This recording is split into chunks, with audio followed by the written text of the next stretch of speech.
नमस्कार दोस्तों, स्वागत है आपके अपने प्यारे से यूट्यूब चैनल पर। दोस्तों, आज क्लास में हम लोग डिस्कस करेंगे समास के बारे में। दोस्तों, यह क्लास सभी एग्जाम्स के लिए महत्वपूर्ण है, जैसे UPSI, UP police, SSC GD और जहां भी हिंदी पूछा जाता है और समास का टॉपिक आता है, उन सभी एग्जाम्स के लिए समास बहुत ही महत्वपूर्ण है। तो इस क्लास में हम लोग ट्रिक के साथ संपूर्ण समास को डिस्कस करेंगे। अगर आप चैनल पर नए हैं तो चैनल को सब्सक्राइब करना ना भूलें। दोस्तों, समास हम लोग डिस्कस करते हैं समास के बारे में। तो समास के बारे में डिस्कस करने पहले हम लोग समझ लेते हैं समास का अर्थ क्या होता है। अगर कोई सबसे पहले सवाल बनता है समास से, तो यही बनता है कि समास का अर्थ क्या होता है। तो दोस्तों, समास का दो अर्थ होता है। पहला होता है संक्षेप और दूसरा होता है संयोग। संक्षेप का मतलब होता है छोटा करना और संयोग का मतलब है क्या, मिला देना। यही अर्थ होता है समास का। तो पूछ ले कि समास का क्या अर्थ होता है। अगर ऑप्शन में संक्षेप नहीं दिया तो संयोग जरूर देगा। तो हम लोग किस पर टिक करेंगे, संयोग पर। तो समास का अर्थ हो गया संक्षेप या संयोग। अब हम लोग इसका देखते हैं डिफिनेशन क्या होता है, परिभाषा। दो या दो से अधिक सार्थक शब्दों से मिलकर बने हुए नए सार्थक शब्द को समास कहते हैं। तो इसके कहने का मतलब है दो शब्द या दो से अधिक सार्थक शब्दों के मेल से बना हुआ नया सार्थक शब्द समास कहलाता है। सार्थक का मतलब दोस्तों जिसका कोई अर्थ निकले, यानी कि ऐसा शब्द जो क्या उसका अर्थ निकले, वही शब्द होता है सार्थक शब्द। तो दो या दो से अधिक सार्थक शब्दों के मेल से बने हुए नए सार्थक शब्द को समास कहते हैं। तो समास का अर्थ होगा संक्षेप या संयोग। इसका डिफिनीशन होगा दो या दो से अधिक सार्थक शब्दों से मिलकर बने नए सार्थक शब्द को समास कहते हैं। अब दूसरा चीज है समास विग्रह क्या होता है। समास विग्रह दोस्तों, जो समास होता है उसी को तोड़कर अलग अलग लिखना, उसी को कहते हैं समास विग्रह। जैसे समास के पदों को तोड़ने पर अर्थात अलग अलग करने को समास विग्रह कहते हैं। दोस्तों, जैसे मान लीजिए एक शब्द है समास जिसका नाम है चंद्रमुख। ये क्या चंद्रमुख है, ये समास है। इसके हम पदों क्या करते हैं, तोड़ के अलग लिखते हैं। लेकिन चंद्रमुख का मतलब होता है चंद्रमा के समान मुख। तो एक शब्द है पूरा, इसमें से निकले चार शब्द। तो जो समास के पद होते हैं उनको तोड़कर या अलग अलग करके लिखना ही समास विग्रह कहलाता है। अगर पूछ ले समास विग्रह किसे कहते हैं, तो समास के पदों को तोड़कर अलग अलग लिखना ही समास विग्रह कहलाता है। तो अब हम लोग देखते हैं समास के भेद। तो दोस्तों, समास के 6 भेद होते हैं। अगर पूछ ले समास के कितने भेद होते हैं, तो समास के 6 भेद होते हैं।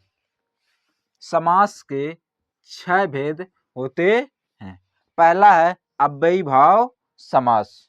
पहले भेद का नाम अव्ययी भाव समास। दूसरे का है तत्पुरुष समास। तीसरा है कर्मधारय समास। चौथा है द्विगु समास। पांचवा है द्वंद्व समास और छठा है बहुब्रीहि समास। ये 6 समास हो गए। इनके याद करने का ट्रिक है अदब तक। अदब तक आ से हो गया अव्ययी भाव, दा से हो गया द्विगु और द्वंद्व। दा को हम लोग 2 बार देखेंगे, इसमें एक बार द्विगु और एक बार द्वंद्व में। बा से बहुब्रीहि, ता से तत्पुरुष और का से कर्मधारय। तो समास को याद करने का ट्रिक है अदब तक। अदब तक में 5 अक्षर हैं, लेकिन हम लोग दा को 2 बार पढ़ेंगे क्योंकि एक दा से द्विगु और एक दा से द्वंद्व समास होता है। तो ट्रिक हो गया समास को याद करने का अदब तक। आ से अव्ययी भाव, दा से द्विगु और दा से द्वंद्व 2 होगा। फिर बा से बहुब्रीहि और ता से तत्पुरुष और का से कर्मधारय समास। तो ये हो गए 6 समास को याद करने का ट्रिक। तो द्विगु तो समास के कितने भेद, 6 भेद। पहला अव्ययी भाव, आ से अव्ययी भाव, दा से द्विगु और द्वंद्व, बा से बहुब्रीहि, ता से तत्पुरुष, का से कर्मधारय समास होता है। अब हम लोग देखते हैं पहला भेद जिसका नाम है अव्ययी भाव समास। समास का पहला भेद जिसका नाम है अव्ययी भाव समास। तो दोस्तों जिस समास का पूर्व पद से दोस्तों यहाँ मतलब है पहला पद। पूर्व पद मतलब पहला पद। पूर्व पद अव्यय हो। क्या हो? अव्यय हो। दोस्तों जब हम लोग पढ़ रहे थे पद विचार, पद परिचय में, उसमें हम लोग पढ़े थे अव्यय के बारे में। मतलब ऐसा शब्द जिस पर लिंग, काल, वचन और पुरुष का कोई प्रभाव नहीं पड़ता है। यानी कि लिंग, वचन, काल, पुरुष के प्रभाव से जो शब्द ना बदले उसे कहते हैं अव्ययी भाव। यानी क्या? एक विकारी शब्द होता है और एक अविकारी शब्द। अव्ययी भाव को हम लोग अविकारी शब्द भी कहते हैं, मतलब जिसका विकार ना हो, मतलब जो परिवर्तित है ना हो, उसी कहते हैं अविकारी या अव्ययी भाव समास। तो इसको हम लोग डिस्कस किए थे, उसको आप जाके प्लेलिस्ट में देख सकते हैं अव्ययी भाव के बारे में, अव्यय के बारे में। तो जिस समास का पूर्व पद अव्यय और प्रधान हो, यहाँ दोस्तों प्रधान का मतलब होता है मुख्य, यानी कि अर्थ उसी पर डिपेंड करे, यानी कि पहले पद पर ही अर्थ डिपेंड करे। प्रधान वही होता है जिस पर क्या अर्थ डिपेंड करता नहीं, अर्थ उसी पर निर्भर होता है, उसी से अर्थ निकलता है। तो समास, जिस समास का पूर्व पद अव्यय हो और प्रधान हो और उत्तर पद संज्ञा या विशेषण हो। जो उत्तर पद हो क्या हो? संज्ञा हो या विशेषण हो। और समस्त पद यानी कि पूरा पद, यानी कि समस्त का मतलब है पूरा, समस्त पद अव्यय का ही काम करे। जो समस्त पद हो अव्यय का ही काम करे, अविकारी का काम करे, उसे अव्ययी भाव समास कहते हैं। अभी हम लोग इसका एग्जाम्पल देखेंगे तो एकदम बढ़िया से क्लियर हो जाएगा। तो अव्ययी भाव समास का डेफिनेशन हो गया है, जिस समास का पूर्व पद यानी कि पहला पद अव्यय हो और प्रधान हो और उत्तर पद संज्ञा या विशेषण हो और समस्त पद अव्यय का ही काम करे, उससे अव्ययी भाव समास कहते हैं। इसके पहचान है, इसके शब्द के पहले में क्या आएगा? अनु आएगा, जैसे अनुपालन। यथा आएगा जैसे यथा संभव। आ जाएगा जैसे आजन्म। प्रति आएगा प्रत्येक। भर आ जाएगा जैसे भर आ गया, भरपूर, भरपेट, हर एक, हरदम। इस प्रकार के शब्द आते हैं कि पहले ऐसे शब्द आएंगे अनु, यथा, आ, प्रति, भर, हर, जैसे शब्द पहले पद में आते हैं। तो इसका यह पहचान हो गया कि अनु, यथा, आ, प्रति, भर, हर जैसे शब्द पहले पद में आते हैं अव्ययी भाव समास में। तो इसको देखकर हम पहचान सकते हैं कि अव्ययी भाव समास है कि नहीं है। तो इसका आप स्क्रीनशॉट लीजिए, फिर हम लोग देखते हैं इसके एग्जाम्पल के बारे में। दोस्तों अब हम लोग देखते हैं अव्ययी भाव समास के उदाहरणों को। इसमें पहला है यथामति। यथामति मीन्स होता है मति के अनुसार। यथा मीन्स होता है अनुसार और मति क्या है? मति के अनुसार। यथामति यानी मति के अनुसार। इसमें भी क्या यथा आ रहा है, जैसे हम लोग पहचान में भी देखे हैं एकाएक यानी कि अचानक, प्रतिदिन प्रत्येक दिन, इसमें भी क्या आ रहा है? प्रति आ रहा है। आजीवन यानी कि जीवन भर। फिर आगे आमरण यानी कि मरण तक। भर पेट यानी कि पेट भर कर। प्रत्येक यानी कि हर एक। प्रत्येक में भी प्रति आएगा क्योंकि इसमें हम लोग संधि विच्छेद करते हैं तो क्या था? प्रति प्लस एक होता है। आजन्म यानी कि जन्म भर या जन्म से लेकर। तो दोस्तों ये था अव्ययी भाव समास के उदाहरण, जिसमें भर, प्रति, आ, अनु। इसमें क्या अनुकूल यानी कि जो क्या अनुकूल हो, ये सब चीजें आते हैं। इसे हम पहचान सकते हैं क्योंकि इसमें यथा, अनु, आ, हर, भर ये सब चीजें आते हैं। और क्या होता है? अव्ययी भाव होता है। जो पहला पद का अव्ययी भाव अव्यय होता है, इसका पहला पद अव्यय होता है जो बदलता नहीं है, लिंग, वचन और पुरुष और काल के प्रभाव से भी बदलता नहीं है।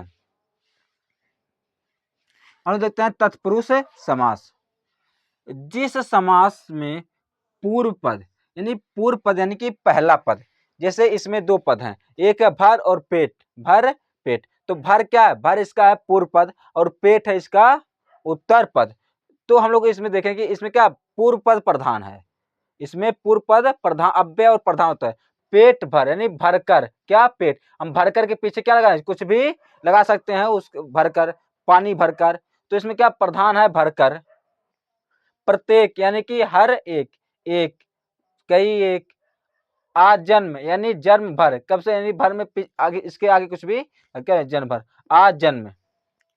तो इसमें क्या था, इसमें पहला पद प्रधान और अव्ययी भाव था। लेकिन हम तत्पुरुष समास देखते हैं, तत्पुरुष समास में पहला पद गौड़, यानी गौड़ मतलब उसका अर्थ उतना निकलता नहीं है, उस पर अर्थ डिपेंड नहीं करता है पहले पद पर, तथा उत्तर पद प्रधान होता है। तो अव्ययी भाव में प्रथम पद यानी कि पूर्व पद अव्यय और प्रधान होता है। दूसरा तत्पुरुष समास में पूर्व पद यानी कि पहला पद गौड़ होता है और दूसरा पद यानी कि उत्तर पद ये क्या होता है, प्रधान होता है, उसे तत्पुरुष समास कहते हैं, उसे तत्पुरुष समास कहते हैं। समास करने पर दोनों शब्दों के बीच विभक्तियों का लोप होता है। जैसे कोई दोस्तों शब्द है और उनका अगर समास कर, समास मतलब क्या होता है, संक्षेप यानी कि छोटा कर दें, किसी भी दो या दो से अधिक शब्दों को, सार्थक शब्दों को हम जब लोग छोटा कर रहे हैं और तीसरा सार्थक क्या एक सार्थक अर्थ निकले, तो उनके बीच जो विभक्तियां होती उनके बीच जो विभक्तियां होती हैं उनका लोप यानी कि वो क्या तो गायब हो जाते हैं।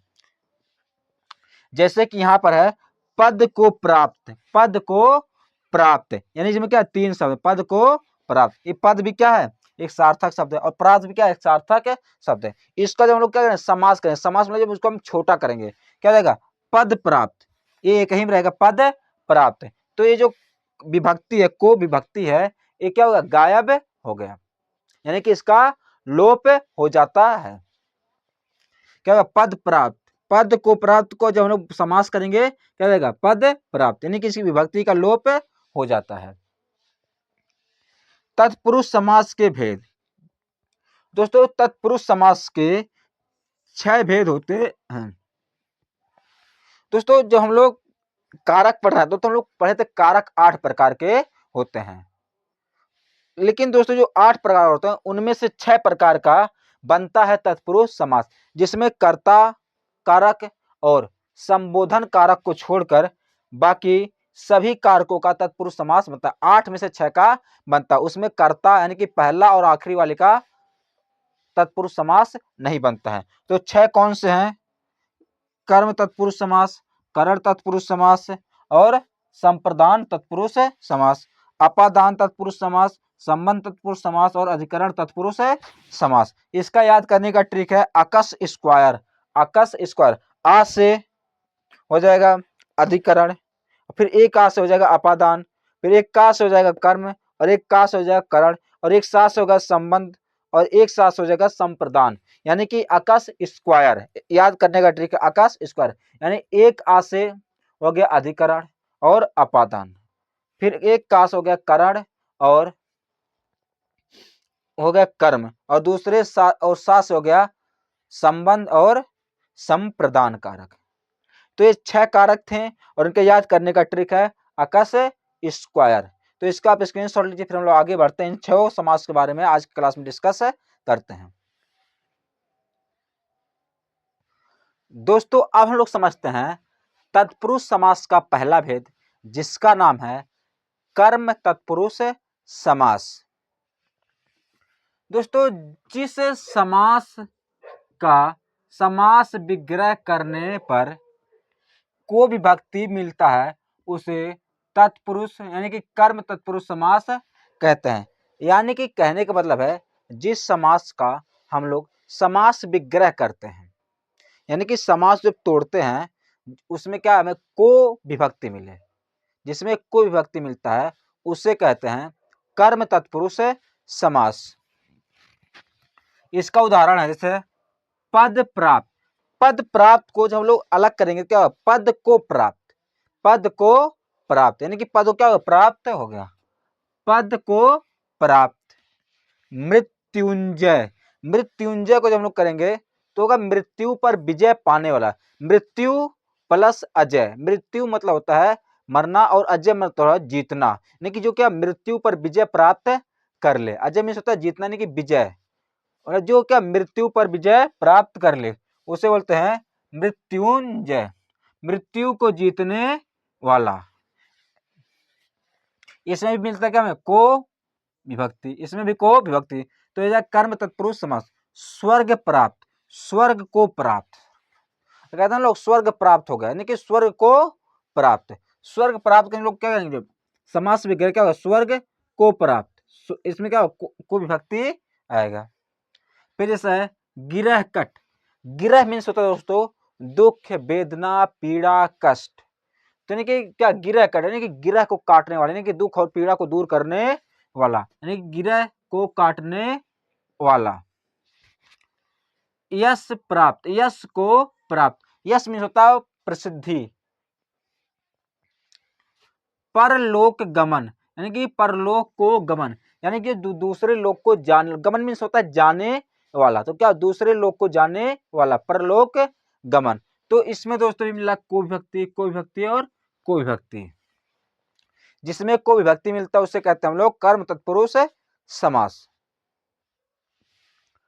तो दूसरा आता है जिसका नाम है करण तत्पुरुष समास।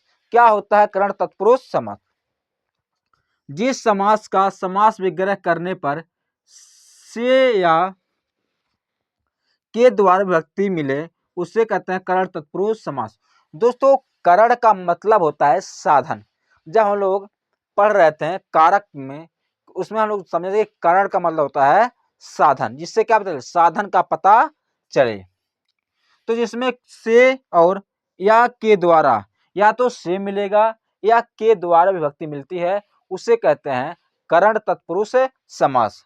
उदाहरण देखते हैं, भूख मरा, भूख से मरा, मरने का साधन क्या है, वह है भूख, मरने का साधन है भूख, तो भूख से मरा, इसमें क्या से विभक्ति। मन गढ़ंत, मन से गढ़ा हुआ, तो गढ़ने का साधन क्या है, मन है, किससे गढ़ रहा है, मन से, तो गढ़ने का साधन हो गया मन, तो क्या होगा मन गढ़ंत, क्या होगा इसमें हो गया करण तत्पुरुष समास। गुण युक्त, युक्त क्या है गुड़, तो इसमें भी क्या है से विभक्ति। भय आकुल, भय से आकुल, यानी कि आकुल होने का साधन क्या है, भय है, क्यों इंसान आकुल हो रहा है, यानी कि बेचैन हो रहा है, बेताब हो रहा है, वो क्या है आकुल, क्या हो रहा है भय, परेशान किससे हो रहा है, भय से।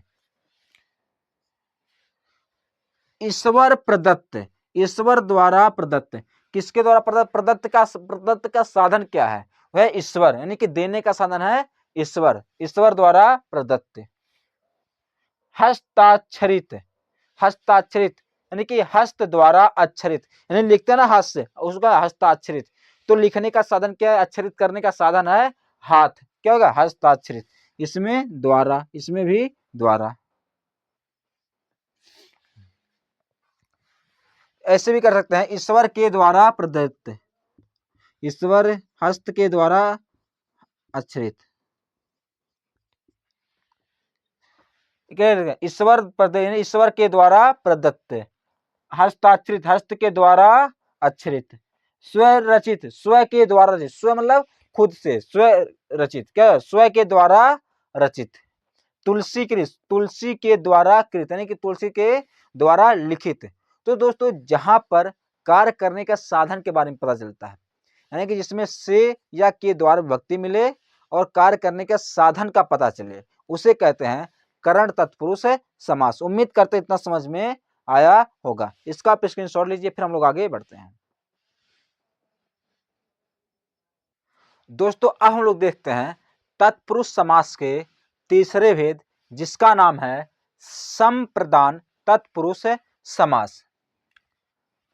जिस समास का समास विग्रह करने पर, यानी कि समास क्या करना, शब्दों को अलग अलग करने पर, जिस समास का शब्दों को अलग अलग करने पर के लिए विभक्ति मिले उसे संप्रदान तत्पुरुष समास कहते हैं। दोस्तों जिसमें से लिए विभक्ति मिले उसे कहते हैं संप्रदान तत्पुरुष समास। उसका उदाहरण देखते हैं, जैसे राह खर्च, राह खर्च हो गया राह के लिए खर्च, यानी कि इसमें क्या मिला के लिए मिला, विभक्ति इसमें मिला के लिए, राह के लिए खर्च।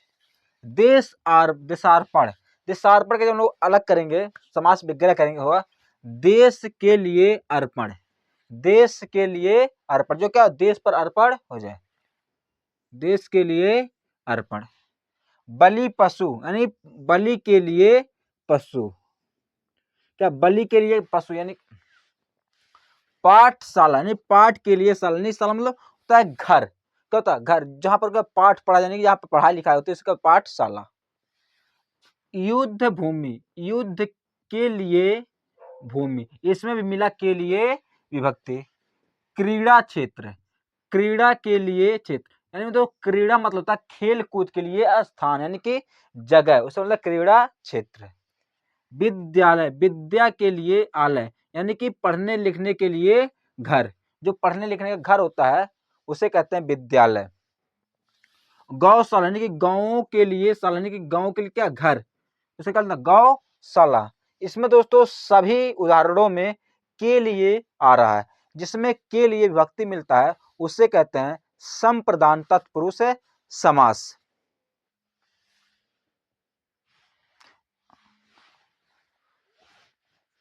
अब हम लोग देखते हैं चौथा भेद तत्पुरुष समास का, जिसका नाम है अपादान तत्पुरुष समास। दोस्तों जिस समास का समास विग्रह करने पर से, दोस्तों जिस समास का जो समास विग्रह करेंगे उसको अलग अलग करेंगे। समास विग्रह का मतलब तोड़ना या अलग अलग करना, पदों को अलग अलग करना। दोस्तों जब पदों को अलग अलग करने पर से विभक्ति मिले, से, और उस से का मतलब हो अलग होना, अलग होने के भाव में से मिले, से विभक्ति मिलता है करण तत्पुरुष समास में भी, लेकिन उसमें से का मतलब होता है साधन, और इसमें अपादान मिलता है जब से, तो यह होता है अलग होने के भाव में। वहां पर साधन का भाव होता है, यहाँ पर अलग होने का भाव होता है। अलग होने का भाव, विभक्ति मिले उसे कहते हैं अपादान तत्पुरुष समास, यानी कि जिसमें से विभक्ति मिले और अलग होने का भाव हो उसे कहते हैं अपादान तत्पुरुष समास। उदाहरण देखते हैं, जैसे देश निकाला, यानी कि देश से निकाला, यानी यहाँ की देश से क्या कर दिया, अलग कर दिया, अलग होने का भाव रहा। देश से यहाँ से क्या कर रहा है, अलग कर रहा है, जो यहाँ पर से है अलग करता है, और करण तत्पुरुष समास में से साधन का काम करता है। जैसे उसमें आ रहा है बस से, तो क्या साधन है, इसमें देश निकाला यानी देश से निकाला। पथ भ्रष्ट, यानी कि पथ से क्या होगा भ्रष्ट, ये से क्या कर रहा है, पथ से अलग कर दे रहा है, यानी पथ भ्रष्ट, यानी कि पथ से जो क्या हो जाए, अलग हो जाए, अपने रास्ते से भटक जाए, उसे कहते हैं पथ भ्रष्ट। जन्मांध, यानी कि जन्म से अंधा, कब से अंधा, जन्म से अंधा। चरित्रहीन, जो चरित्र से क्या हो जाए, हीन हो जाए, यानी कि अपने क्या चरित्र से हीन, यानी कि अपने चरित्र से अलग हो जाए, उसका चरित्र कुछ दूसरा, तो क्या दूसरा हो जाए, यानी कि बेकार चरित्र है जिसका चरित्रहीन। रोग मुक्त, यानी क्या रोगों से, रोग से क्या हो जाए, मुक्त हो जाए, यानी कि रोग से व्यक्ति क्या हो जाए, अलग हो जाए, इसका मतलब रोग मुक्त। गुणहीन, क्या जाए, अपने गुण से क्या हो जाए, हीन हो जाए, यानी कि अपने गुणों से क्या अलग हो जाए, बेगुण हो जाए, उसे कहते हैं गुणहीन। लक्ष्यहीन, जो अपने लक्ष्य से क्या हो जाए, अलग हो जाए, लक्ष्यहीन। धर्म विमुख, जो अपने धर्म से क्या हो जाए, विमुख है, धर्म से अलग रास्ते पर चल जाए। तो इन सभी में से विभक्ति मिल रहा है, से विभक्ति इन सभी में मिल रहा है, और इससे काम करता है अलग होने का। तो ये था अपादान तत्पुरुष समास। तो इसका आप स्क्रीनशॉट ले सकते हैं, फिर हम लोग आगे बढ़ते हैं। दोस्तों अब हम लोग समझते हैं तत्पुरुष समास के पांचवें भेद, जिसका नाम है संबंध तत्पुरुष समास। जिस समास का समास विग्रह करने पर का, के, की विभक्ति मिले उसे संबंध तत्पुरुष समास कहते हैं, उसे कहते हैं संबंध तत्पुरुष समास। का, के, की एक दोस्तों का रिलेशन बताता है, यानी कि संबंध बताता है। तो देखते हैं इसमें उदाहरण, देव मूर्ति, यानी कि देव की मूर्ति, यानी मूर्ति किसकी है, देव की। भ्रातृ स्नेह, यानी कि भ्रातृ का स्नेह, यानी कि भाई का प्रेम, भ्रातृ में होता है भाई, यानी कि भाई का प्रेम। बैलगाड़ी, यानी कि बैल की गाड़ी, बैल किससे संबंधित है? गाड़ी से, बैल की गाड़ी। जल प्रवाह, जल का प्रवाह है, इसमें की आया, इसमें का, इसमें की, इसमें का। पवन पुत्र, पवन का पुत्र, पुत्र किसका है? पवन का। दोस्तों मूर्ति किसकी? देव की। मूर्ति का संबंध देव से। भ्रातृ स्नेह, स्नेह का संबंध भ्रातृ से। बैल की गाड़ी, गाड़ी का संबंध किससे? बैल का से। जल का, जल प्रवाह, प्रवाह का संबंध किससे? जल से। पवन पुत्र, पुत्र किसका? पवन का, यानी कि पवन से क्या संबंध है? लोकहित, किसका हित? लोक का हित। दीनानाथ, दिनों के नाथ, नाथ का संबंध किससे? दिनों से है। जलापूर्ति, जल की आपूर्ति, आपूर्ति किसकी? जल की, यानी कि जिसमें क्या संबंध बताए और का की मिले, यानी का की, जिस समास में समास विग्रह करने पर का की मिले और क्या होता है? संबंध बताए, उसे कहते हैं संबंध तत्पुरुष समास। अब हम लोग समझते हैं तत्पुरुष समास का छठा भेद और अंतिम भेद, जिसका नाम है अधिकरण तत्पुरुष समास। दोस्तों अधिकरण तत्पुरुष समास में पर या पे विभक्ति मिलता है। जिस समास का समास विग्रह करने पर में, पर या पे विभक्ति मिलता है उसे अधिकरण तत्पुरुष समास कहते हैं। जैसे दानवीर, दान में वीर, वीर किसमें? दान में वीर है, दानवीर। गृह प्रवेश, गृह प्रवेश यानी कि घर में प्रवेश, गृह प्रवेश। नगरवास, किसमें वास? वास मीन्स रहना, किसमें? नगर में, नगरवास। सर्वश्रेष्ठ यानी किसमें श्रेष्ठ? सब में श्रेष्ठ, सर्वश्रेष्ठ सब में श्रेष्ठ। पुरुषोत्तम, पुरुषोत्तम यानी पुरुषों में उत्तम, पुरुषों में उत्तम। आत्मविश्वास, आत्मा में विश्वास, आत्मा में विश्वास। शरणागत, शरण में आगत यानी क्या? शरण में आ जाना। घुड़सवार यानी घोड़े पर सवार, यहाँ पर भी है ना, तो घोड़े पर सवार, जिसमें दोस्तों में और पर मिले, में पर पे या घर पर, ये सब जिसमें मिल जाए में पर, इसे कहते हैं अधिकरण तत्पुरुष समास। तो दोस्तों उम्मीद करते हैं समझ में आया होगा। आज क्लास में इतना ही। कल के क्लास में हम लोग पार्ट 2 में समास को कंप्लीट करेंगे बहुत ही कम समय में। अगर वीडियो पसंद आए तो वीडियो को लाइक और चैनल सब्सक्राइब करना ना भूलें।